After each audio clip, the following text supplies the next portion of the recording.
In King David's grand throne room, age weighs heavily on the king as he sits, surrounded by advisors, amidst an atmosphere thick with unspoken tension.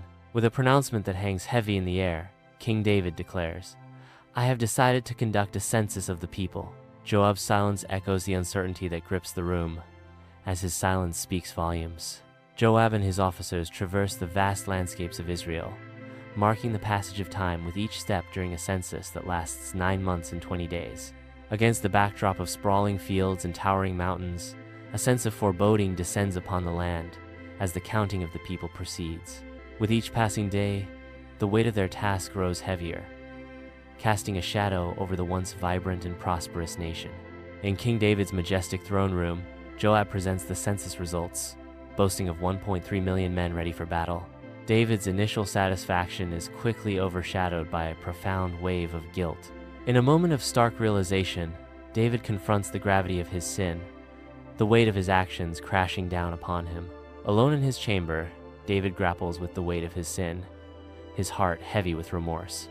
In the solitude of night, David's whispered prayers echo as he confesses his transgressions, his voice filled with desperate pleas for divine absolution.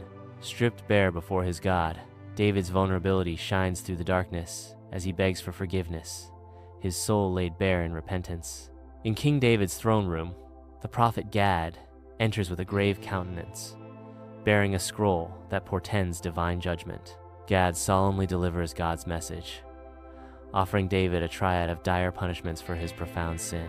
The choices are stark: 7 years of famine, 3 months of relentless flight, or 3 days of devastating plague. David, in deep distress, chooses to entrust himself to the Lord's mercy, recoiling from the prospect of human judgment. In a moment of solemn resolve, David whispers, "Let us fall into the hand of the Lord, for his mercy is great, but do not let me fall into human hands."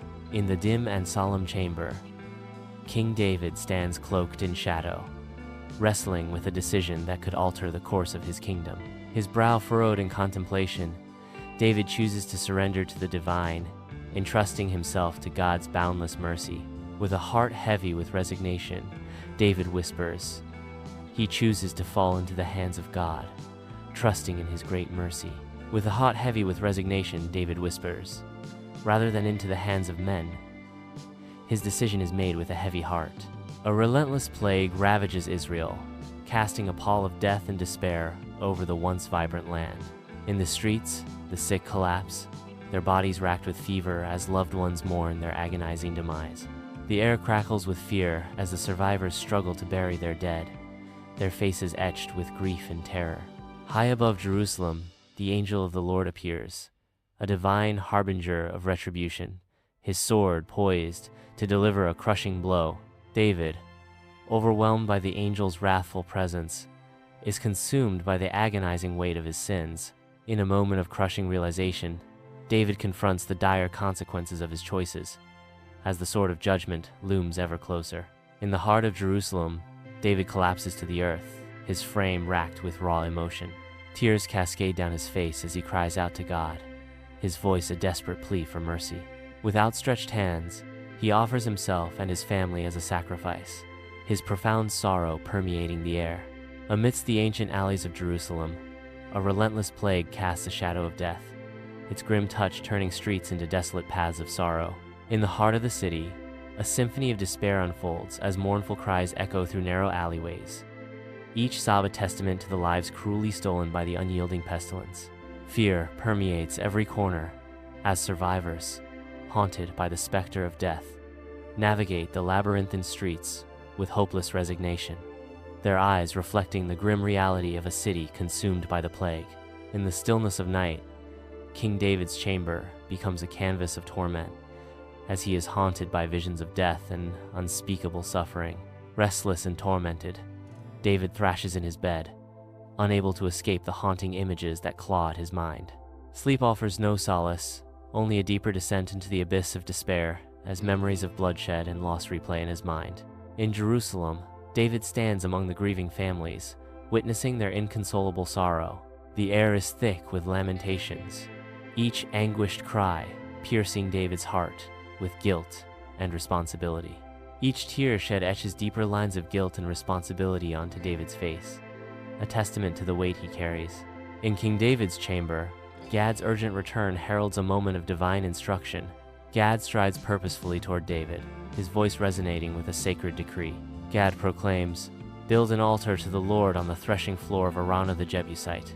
Under the scorching sun, David approaches Araunah on his threshing floor, an urgent plea etched on his face. With unwavering resolve, David declares, "I wish to buy your threshing floor, Araunah, to build an altar to the Lord." Araunah, in a magnanimous gesture, offers, "My lord king, take it. Let the king do whatever pleases him." Araunah extends his generosity. "Here are oxen for the burnt offering, and threshing sledges and ox yokes for wood." With steadfast integrity, David insists, "No, I insist on paying the full price. I will not offer to the Lord what costs me nothing." On the threshing floor of Araunah, an altar rises as David prepares to offer burnt offerings and peace offerings, seeking divine intervention. Flames leap skyward as David's offerings ascend, carrying his desperate pleas for salvation from the ravaging plague. Kneeling in fervent prayer, David implores the Lord to halt the plague, his voice echoing with raw emotion and hope. In Jerusalem, divine intervention halts the relentless plague, a testament to the power of prayer. The angel of the Lord, a beacon of divine authority, gently sheathes his sword, signaling the end of destruction and the dawn of mercy. In the solemn chamber of King David, a heavy burden lifts as relief floods his visage. Gratitude blossoms in David's eyes, reflecting a profound appreciation for divine grace. His gaze ascends towards the heavens, a silent testament to the boundless mercy and forgiveness he has received. Jerusalem awakens to a new dawn as the grip of the plague loosens, hope blooming in the hearts of its people. A gentle breeze whispers through the streets, carrying the scent of renewal and the promise of brighter days. In every corner, smiles emerge, and the city breathes again, reborn from the ashes of despair. In King David's grand throne room, a somber atmosphere hangs heavy as he prepares to confess his sins before his people. With a heavy heart, King David humbly admits, "I stand before you today, humbled by my own failings. I have sinned against God, and my heart is heavy with regret." Despite his failings, King David passionately urges, "But even in my sin, I see a path to redemption. I urge you, my people, turn back to God, seek forgiveness, and embrace humility." King David's voice resonates with conviction as he proclaims, "Let us all remember that obedience to God's will is the greatest strength we can possess. Let us walk in his light, and he will guide us through the darkness." In Israel, life slowly breathes again into the land, as golden sunlight bathes the revitalized fields.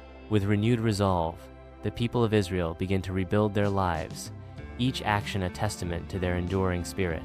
In the golden light, the scene is one of hope and resilience.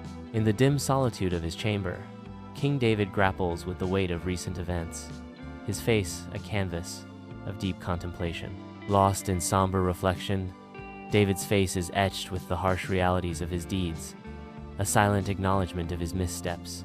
With a slow, deliberate shake of his head, David acknowledges the dawn of a profound truth, a turning point etched in his weary eyes.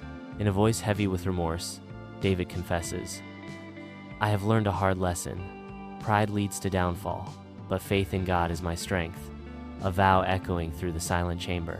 On the threshing floor of Araunah, David kneels before the altar, his spirit transformed by humility and gratitude.